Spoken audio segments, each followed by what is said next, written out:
नमस्कार मित्रांनो, मी मंगेश कुलकर्णी. मॅक्स मनी न्यूज मध्ये तुमचं स्वागत. मित्रांनो, आता 10वी-12वीच्या परीक्षा झाल्यात. ऍडमिशनचं सगळीकडे माहोल आहे. तुमच्यापैकी अनेक लोक जे आता तुमच्या मुलांना ऍडमिशन घेण्यासाठी वेगवेगळे पर्याय शोधतायत. तर त्याच्यामध्ये हे जेव्हा तुम्ही अनालिसिस कराल त्यावेळेला तुम्हाला एक गोष्ट बघावी लागेल की मागच्या 10-15-20 वर्षामध्ये काय बदल झालेत आणि त्याचा पुढच्या 10-15-20 किंवा 25-30 वर्ष काय इम्पॅक्ट होईल, जेणेकरून तुमच्या मुलांचं करिअर हे चांगलं होऊ शकेल. आता मी तुम्हाला प्रश्न विचारला की बदल काय झालाय. 20 वर्षापूर्वी आपल्या हातात मोबाईल नव्हता आणि आज असं एक सलग 1 तासही असं जात नाही की आपल्या हातात मोबाईल नाहीये. या मोबाईलवरच आपण पेमेंट करतोय, या मोबाईलवरच लग्न जमतायत, या मोबाईलवरच आपण ट्रॅव्हल्सचे बुकिंग करतोय. प्रत्येक आर्थिक व्यवहार हा आपल्या मोबाईलवर होतोय.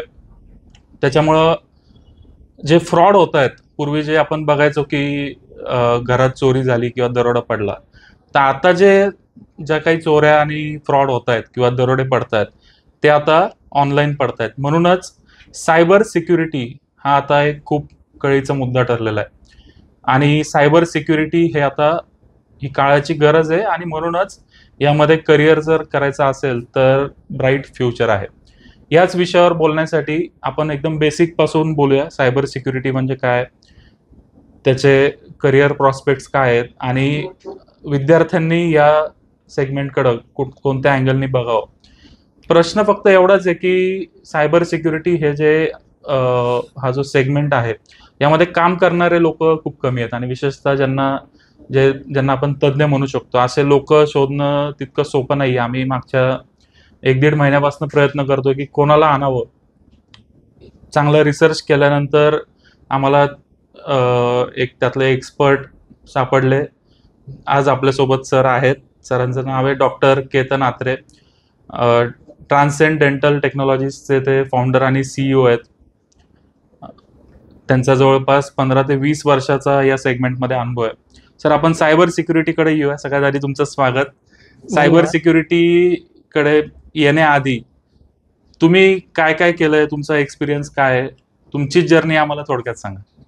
सर्वप्रथम तुमच्या सगळ्या ऑडियन्सला माझ्या खूप खूप शुभेच्छा आणि स्पेशली सुनील जोशी सर आणि तुम्हाला विशेष धन्यवाद की तुम्ही आज मला इथे बोलवलं आणि बोलायची संधी दिली. आणि जसं की तुम्ही आत्ताच म्हणलात की सायबर सिक्युरिटी हा ज्वलंत आणि खूप महत्त्वाचा विषय आहे, पण म्हणावं तितकं नॉलेज ह्या विषयात नाही आहे. तर माझं जे बॅकग्राऊंड आहे ते म्हणजे मी इंजिनिअरिंग बॅकग्राऊंडच आहे माझं आणि माझं MBA सुद्धा झालेलं आहे आणि मी UK सायबर सिक्युरिटी आणि इंटेलिजन्स या क्षेत्रात कार्यरत होतो. आणि आता इंडियामध्ये आल्यानंतर सायबर सिक्युरिटी ऑपरेशनली आणि एज्युकेशन वाईज असं मी सध्या कार्यरत आहे. पुणे विद्यापीठाबरोबर आपण काही प्रोजेक्ट्स पण करतोय सध्या. आणि माझं बॅकग्राऊंड हे इंटेलिजन्सचं असल्यामुळे सायबर सिक्युरिटीचं महत्त्व हे प्रत्येक क्षेत्रातच भरपूर आहे. आणि आता जो फ्युचर ट्रेंड आहे हा सगळा डिजिटल लँडस्केपवरच जास्ती फोकस्ड आहे.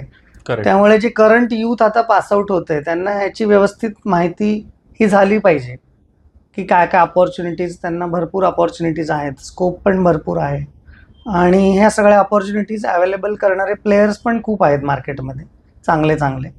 तर थोडंसं पालकांनी पण जागरूक राहून या क्षेत्राकडे प्राधान्य दिलं पाहिजे आणि मुलांना या क्षेत्राची माहिती करून दिली पाहिजे, असं माझं मत आहे.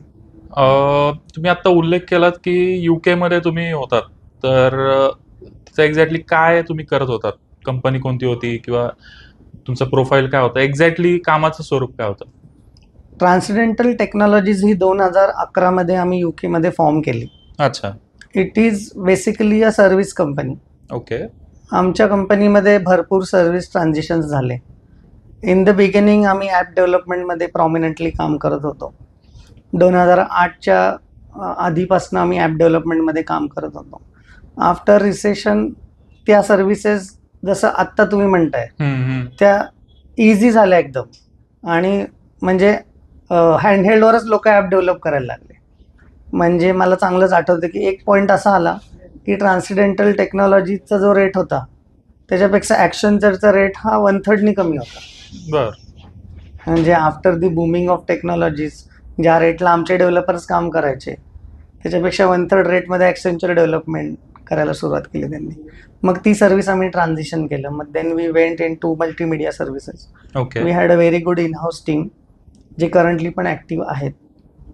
त्यानंतर आपले डिजिटल मार्केटिंगला इन हाऊस टीम आहे आणि सायबर सिक्युरिटी ऑपरेशनली आणि सिक्युरिटी पॉईंट ऑफ व्ह्यूने, कन्सल्टिंग पॉईंट ऑफ व्ह्यूने. म्हणजे जेव्हा तुम्ही म्हणताय की सिक्युरिटी पॉईंट ऑफ व्ह्यूने म्हणजे काय, तर in regards with national security, maybe consulting, maybe handling of the cases किंवा maybe regarding IT side, infrastructure, audits किंवा असेसमेंट्स, पेनिट्रेशन टेस्टिंग्स, असे आपले इन हाऊस टीम आहे.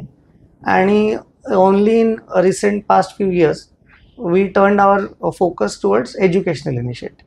अच्छा. तर now we have 3 educational initiatives which we have deployed with Savitribai Phule Pune Vidyapeeth department of technology. तर असे आपले सर्व्हिस ट्रान्झिशन्स आहेत. आणि माझं स्वतःचं पर्सनल बॅकग्राऊंड जसं मी म्हणलं की इंजिनिअरिंग आणि MBA आणि त्यानंतर सायबर सिक्युरिटीमधला मास्टर्स आहे माझं, इंटेलिजन्स आणि नॅशनल सिक्युरिटीमधलं. ओके. जे माझं सगळं एज्युकेशन लंडनमध्येच झालेलं आहे. 3 शब्द आता तुम्ही जे बोललात तर त्याच्यामध्ये एक शब्द आहे सायबर सिक्युरिटी, त्याच्यानंतर दुसरा शब्द मला वाटतं इंटेलिजन्स आहे आणि नॅशनल सिक्युरिटी. तर हे तिन्ही वेगळं आहे का काय आहे? आम्हाला एक एक थोडक्यात जर सांगितलं तर आमच्या ऑडियन्सला कळेल. हे तिन्ही ऐकायला जरी वेगळं असलं तरी या गोष्टी बॅकएंडला कोहिरंटलीच वर्क होतात. ओके. म्हणजे जर आपण सायबर सिक्युरिटी आणि सद्य परिस्थितीत घडणारे सायबर क्राईम्स ह्याचा जर अभ्यास केला तर त्यामध्ये 2 टाईपचे मेनली सायबर क्राईम्स असतात. एक तर पेटी सायबर क्राईम्स असतात जे नॉर्मल फ्रॉडस्टर्स करून पैसे कमवतात, जो पॅन इंडिया एक मोठाच प्रॉब्लेम आहे. पण त्यामध्ये ज्युडिशनल आपल्याला जे काही लिमिटेशन्स सोडतात ते समहाऊ ट्रेसेबल आणि कॅचेबल अँड प्रॉसिक्युटेबल असतात.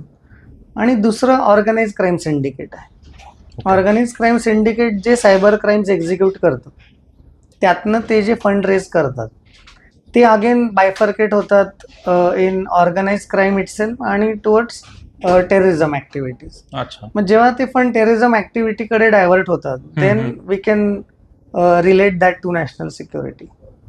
and that's a big threat and that is a very big percentage in number ज्या प्रकारे फंड रेझिंग होते डेली बेसिसवर थ्रू दीज ॲक्टिव्हिटीज. म्हणजे हे जे आपण म्हणलो की पेटी क्राईम्स आणि organise crime syndicate. Organise crime syndicates जो सायबर क्राईम मार्फत पैसा कमवतात ते largely that is a potential danger towards national security. कारण that's how they fund terrorist groups, terrorist activities. आणि मग आपण जसं बघितलं तर रिसेंट पास्टमध्ये आपले कॉन्फ्लिक्ट्स पण झाले.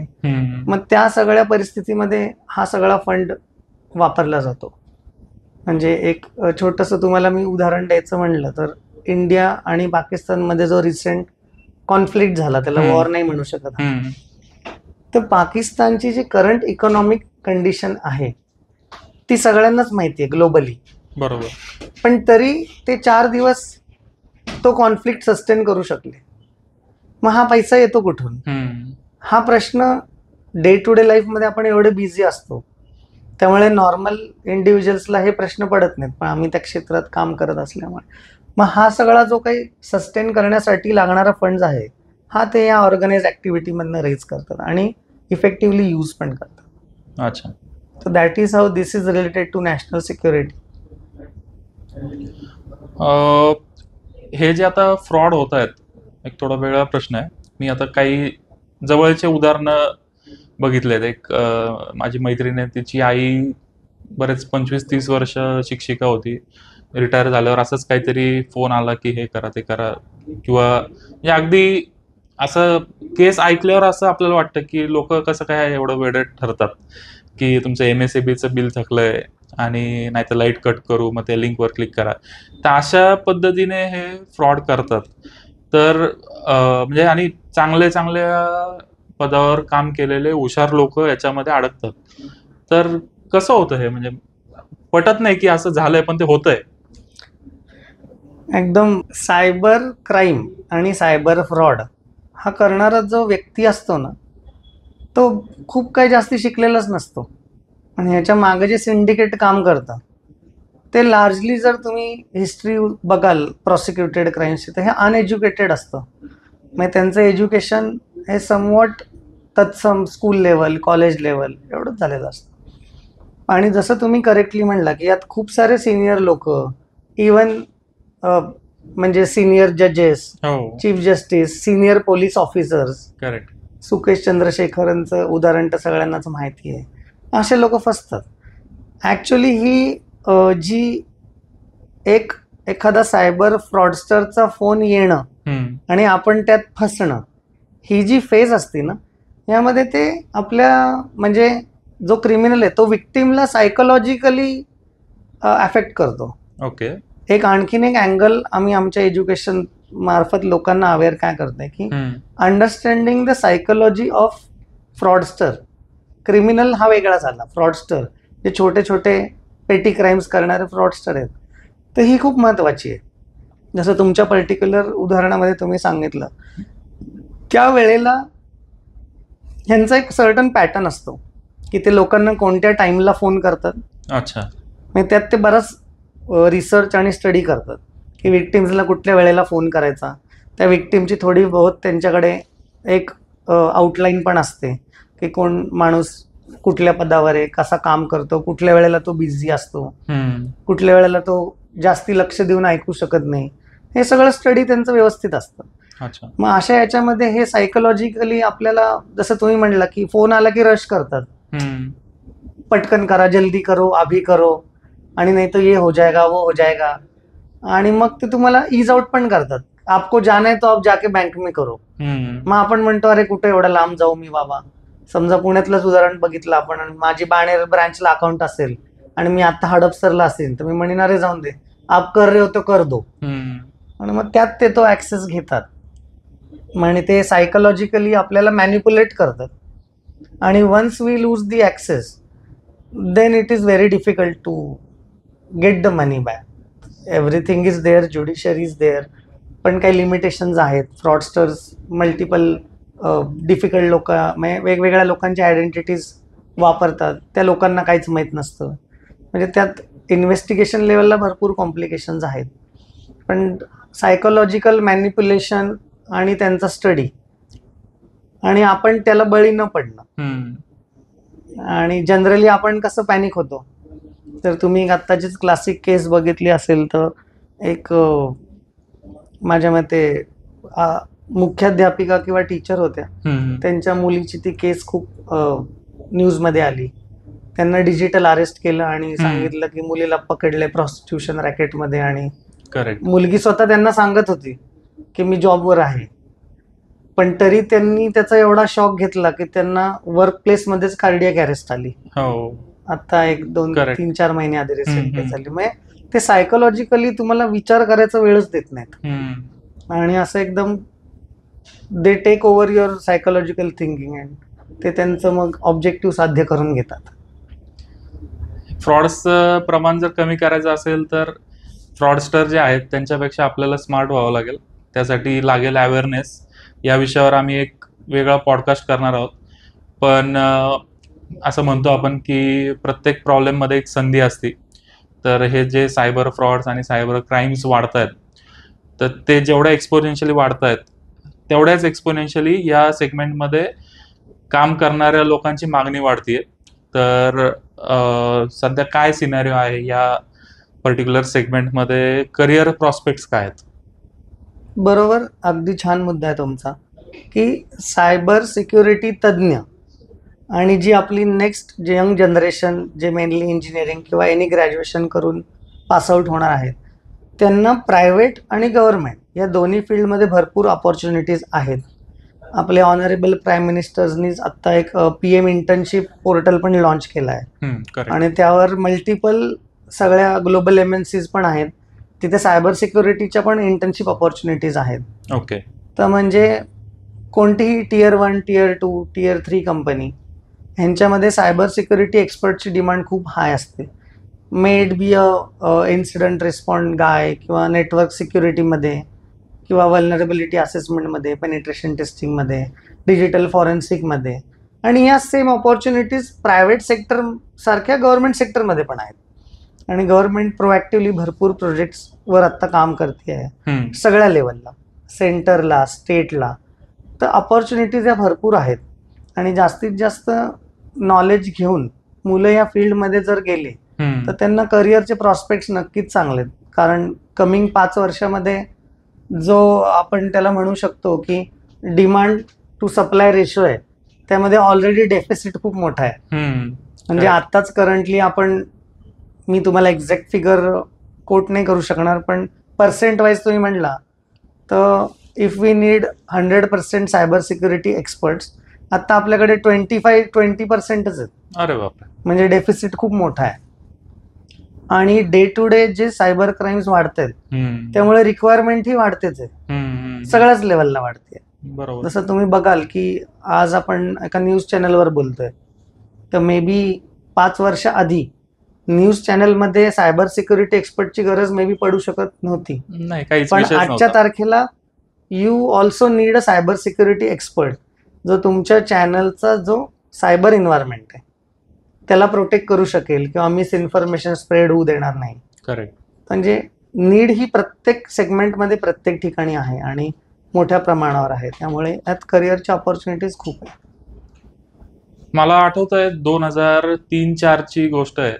हाच रेशो, साधारण याच प्रकारचा रेशो IT सेक्टरमध्ये होता. आणि त्या काळात ज्या लोकांनी IT मध्ये एंट्री केली ते आज कुठे गेलेत ते तुम्हाला वेगळं सांगायची गरज नाही.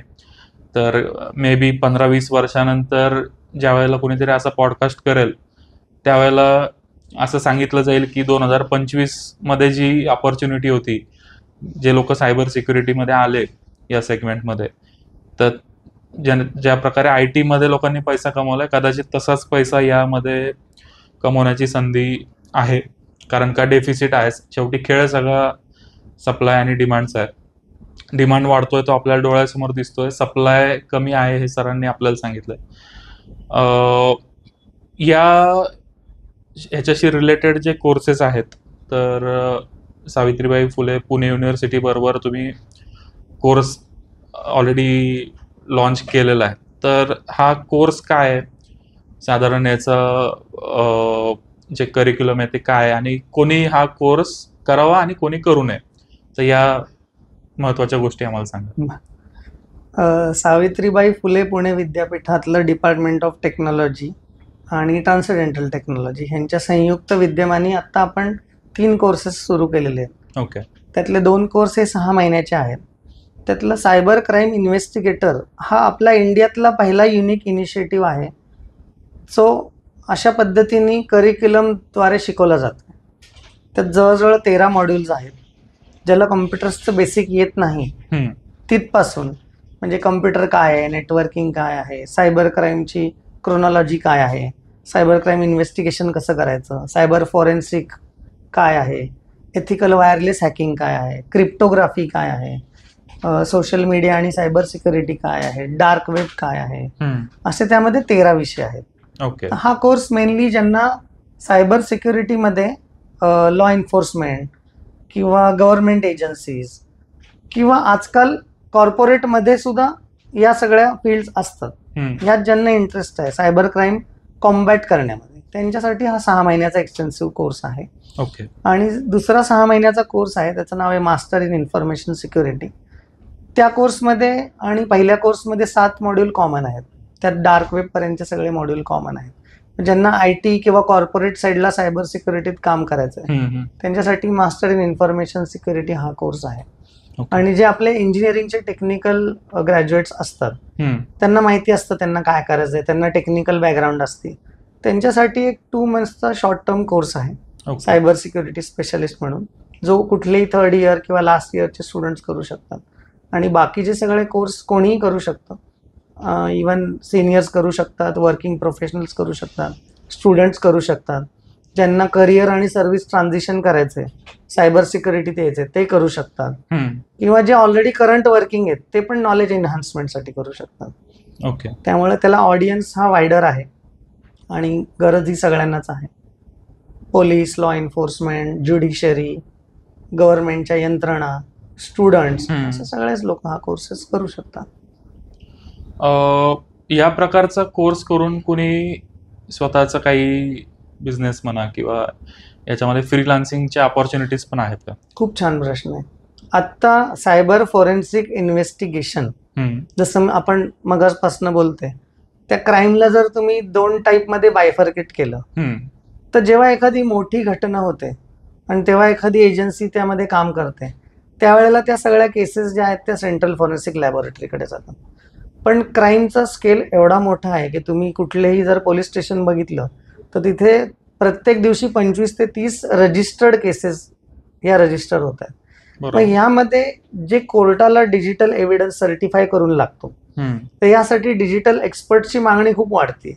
आणि पुण्यात अशा भरपूर चांगल्या चांगल्या कंपनीज आहेत नावाजलेल्या. एखादा विद्यार्थ्यांनी जर हे शिकल्यानंतर स्वतःचं काही सुरू करायचं म्हणलं तर तो ॲज अ सर्टिफाईड प्रोफेशनल म्हणून स्वतःचा बिझनेसही सुरू करू शकतो आणि त्या पद्धतीने पोलिसांबरोबरही काम करू शकतो, ज्युडिशरी बरोबरही काम करू शकतो. म्हणजे संधी त्यात भरपूर आहेत. आणि जसं आमचं पॅन इंडिया फिरणं होतं, तर एकंदरीत जे मला इंडियाच्या बाबतीत जाणवलं की सगळ्यात जास्ती प्रायव्हेट सायबर एक्सपर्ट हे पुण्यातच आहेत. पुणे आणि मुंबईतच आहेत. बाकीच्या ठिकाणी एवढे सायबर एक्सपर्ट्स नाही आहेत. म्हणजे चेन्नईमध्ये तर अगदी मी गेलो तर एकही नाही आहे. अच्छा, त्या लेवलची काम करणारी कंपनी, किंवा असतील तर बोटावर मोजणे एवढे असतील. आणि रिक्वायरमेंट ही सगळ्याच पोलीस स्टेशनला आहे. बरोबर. त्यामुळे यात संधी भरपूर आहेत. प्रायव्हेटली काम करायच्या, स्वतःचा बिझनेस स्टार्ट करायच्या, सायबर फॉरेन्सिकमध्ये चांगल्या संधी उपलब्ध आहेत. मित्रांनो, ज्यांची आता 10वी-12वी झाली आणि करिअर म्हणून एखादं काहीतरी ज्याला फ्युचर आहे असं काहीतरी तुम्ही कोर्सच्या शोधात आहात, त्यांच्यासाठी हा चांगला पर्याय. तुम्ही ऑलरेडी कुठेतरी काम करत असाल, तुम्हाला अपस्किल करायचं असेल तर त्यासाठी हा चांगला पर्याय आहे. आणि एखाद्याला जर नोकरी हा प्रकार आवडत नाहीये, स्वतःचं काहीतरी करायचं आहे, पण खूप मोठं भांडवल नाहीये आणि कमी भांडवलात चांगलं फ्युचर असणारा काहीतरी employment opportunities, self employment opportunities जर शोधत असाल तर मला असं वाटतं की या पर्यायाचा किमान तुम्ही विचार करायला हवा. आणि सरांनी आता थोडक्यात आपल्याला कोर्सबद्दल सांगितलंय, पण जे इनडेप्थ त्याबद्दल माहिती आहे किंवा तुमच्या जे काही क्वेरीज असतील किंवा सखोल तुम्हाला याबद्दल जाणून घ्यायचं असेल तर करिअर काउन्सिलरला तुम्ही नक्की कन्सल्ट करा. त्यासाठी आम्ही नंबर्स देतोय, तर त्यांच्याशी संपर्क साधा. तुमचे काय डाऊट्स आहेत, क्वेरीज आहेत, ते त्याच्याबद्दल माहिती घ्या आणि ही जी अपॉर्च्युनिटी ती इव्हॅल्युएट करा. अशाच चांगल्या माहितीसाठी पाहत राहा मॅक्स मनी न्यूज. सर, तुम्ही आम्हाला वेळ दिलात त्याबद्दल पुन्हा एकदा आभार. तुम्ही आम्हाला आज या प्लॅटफॉर्मवर बोलवलं त्याबद्दल तुमचे आणि जोशी सरांचे मनपूर्वक धन्यवाद. Yes, thank you.